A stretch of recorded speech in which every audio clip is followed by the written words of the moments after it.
સાહેબ બંદગી સાહેબ, નિરખને ગગનમાં કોણ ઘૂમી રહ્યો, તેજ હું શબ્દ બોલે.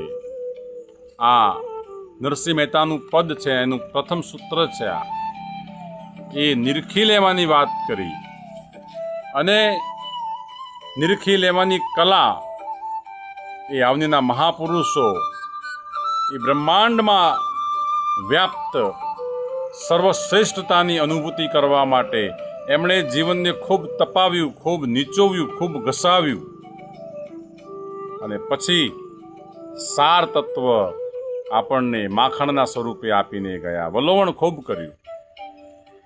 જીવનના નિશ્ચિત ધ્યેય સાથેની સફર, નિશ્ચિત ધ્યેય એટલે પરમની પ્રાપ્તિ, એ સફર પારંગત અનુભવીઓના સચોટ સટીક માર્ગદર્શન હેઠળ એમણે આરંભી અને પછી ઊંચી ઉડાન ભરી ગગનમંડળ સુધીની. સર્વવ્યાપક, સર્વોત્તમ, સર્વશ્રેષ્ઠ, સર્વ આધાર અને સર્વોત્કૃષ્ટ એવો અણમોલ આવિષ્કાર દ્રઢ નિર્ધાર થકી એમણે પ્રાપ્ત કરી લીધો તો ખરો, પણ આપણા માટે પણ એ અગોચર આવિષ્કારની પ્રાપ્તિના માર્ગ એમણે મોકળા કરી દીધા.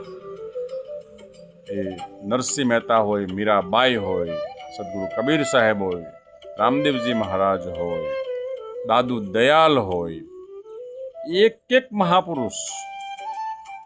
હવે જો મૂળ વિષય પર આવું તો ગગન શબ્દ આપણે સાંભળીએ કે ઉચ્ચારણ કરીએ, સીધી દ્રષ્ટિ આપણી આકાશ તરફ જાય છે.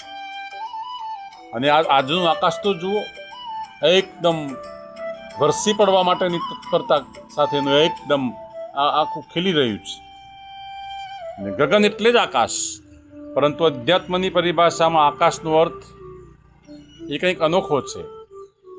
આમ તો આ પૃથ્વી પરનું જે આકાશ છે એ આકાશ એને મહાકાશ કહીએ છીએ, જેમાં સમષ્ટિ બ્રહ્મ, સમષ્ટિ પરમાત્મ બ્રહ્મ છે, અને એની નીચે વિવિધ યોનિધારક આપણા બધાના નાના પ્રકારના દેહ છે, એ ઘટાકાશ છે, અને એની અંદર વ્યષ્ટિ બ્રહ્મ આત્મતત્વ છે. આ વાત છે. હવે નરસિંહ મહેતા જે વાત લઈને આવ્યા હતા, એ વાત નિરખને ગગનમાં કોણ ઘૂમી રહ્યો, તેજ હું શબ્દ બોલે. એમાં કેટલી સુંદર સટીક વાત કરી એમણે કે બત્તી વીણ તેલ વીણ, સૂર્ય વીણ જો વળી. બત્તી દીવો નહીં, તેલ નહીં, સૂર્ય પણ નહીં, અચળ ઝડકે સદાય અનલ દીવો. આ દીવો તો જુઓ, નેત્રવીણ નિરખવો ને રૂપવીણ પરખવો. ઓહો હો હો.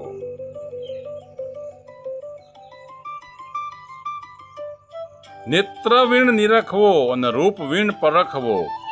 જો ભૌતિક રૂપ હોય તો આ સ્થૂળ નેત્રથી દેખી શકાય, પણ આ અભૌતિક છે, એટલે આ નેત્ર નહીં, બ્રહ્મચક્ષુથી નિરખવાની વાત છે. અને વણ જીભ્યાએ રસ પીવો, ભૌતિક નથી. અકળ અવિનાશી એ નવ જ જાય કડ્યો, અકળ કળા છે. અરદ ઉરદની માહે, અરદ અને ઉરદ એની મધ્યમાં છે.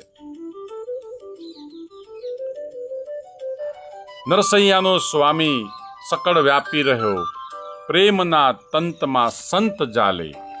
આ પ્રેમની પકડથી પકડી લેવાનું ને પરખી લેવાની નરસિંહ વાત કરે છે.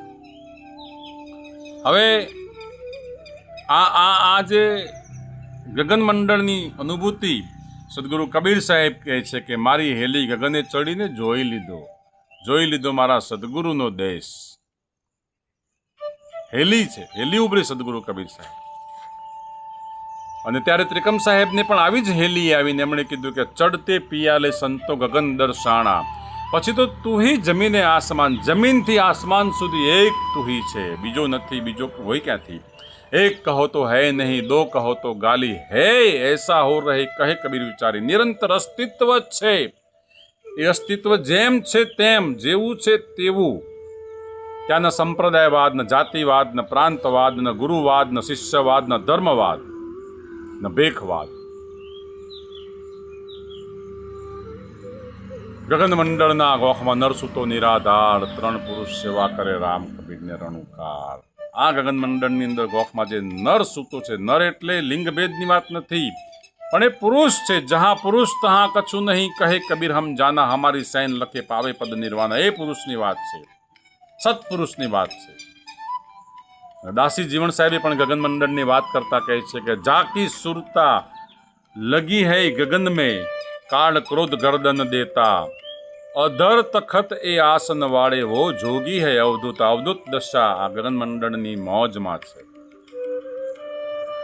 અને એ જ ગગનમંડળની મોજમાં સવારામ બાપા કહે છે ગગનગઢ રમવાને હાલો. આ બધા રમ્યા અને હું પણ ગગનમંડળમાં જઈને ખેલી આવ્યો છું.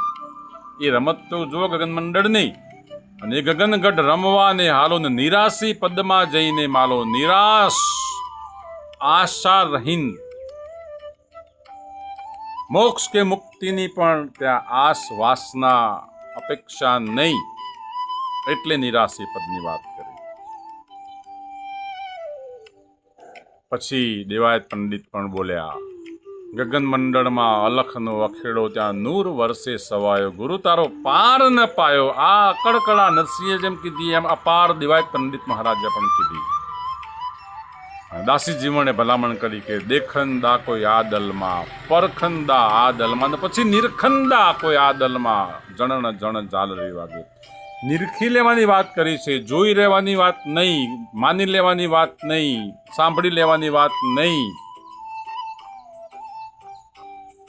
જાણવા જેવી વસ્તુ અજાણ છે, પાનબાઈ અધૂરિયાને ન કહેવાય. આ જાણવા જેવી છે પણ અજાણ રહી ગઈ છે. અને છેલ્લે નિરખીલ્યો ન્યાયનુંમાં ભરપૂર, દલડેથી જાણું નહીં તમને દૂર, સાઈ મુજા મેરુ રે કરો તો એસા સદગુર. નિરખીલો ન્યાયનુંમાં ભરપૂર. હમણાં જે કીધું ને ચક્ષુ વગરનું જોવાનું છે, આ ન્યાયનું બહારિક ન્યાયનુંથી નહીં, બ્રહ્મચક્ષુથી નિરખીલ્યો ન્યાયનુંમાં ભરપૂર છે. ભરપૂર ઠામો ઠામ છે. આમ સોયની અણી મૂકો એટલી જગ્યા ખાલી નથી, કલ્પી શકાય એમ નથી, અપરંપાર છે. નિરખીલ્યો ન્યાયનુંમાં ભરપૂર, દલડેથી જાણું નહીં તમને દૂર. દૂર તો છે જ નહીં, ઓતપ્રોત છે. સાકર દૂધમાં છે ને દૂધ સાકરમાં છે. પછી સાકર એમ નથી કહેતી કે હું દૂધથી અલગ છું, દૂધ નથી કહેતું કે હું સાકરથી અલગ છું. એ પ્યાલો બની ગયું છે પછી તો. પછી સ્વાદ છે, પછી સ્વાદનો આનંદ છે. અને એ આનંદ ત્યારે જ પ્રાપ્ત થાય. ગગનમંડળમાં ગૌવા વિયાણીને ગર્થ એના અધર જમાયા, સૌ સંતે મળી કિયા, વલોણા માખણ કોઈ વિરલે પાયા. એ ગગનમંડળની અંદર જે દૂધમાં જેમ ઘી છુપાયેલું છે, એમ ગગનમંડળમાં એ એક આવિષ્કાર, અદ્ભુત આવિષ્કાર છે. અને એ આવિષ્કારને પામવા માટે સૌ કોઈ અધિકારી છે, પણ એના માટે પારખની સદગુરુના શરણે જઈ અને એ આવિષ્કારની પ્રાપ્તિ થઈ જાય પછી જીવન ધન્ય છે, જીવન ધન્ય છે, જીવન ધન્ય છે. સાહેબ બંદગી સાહેબ.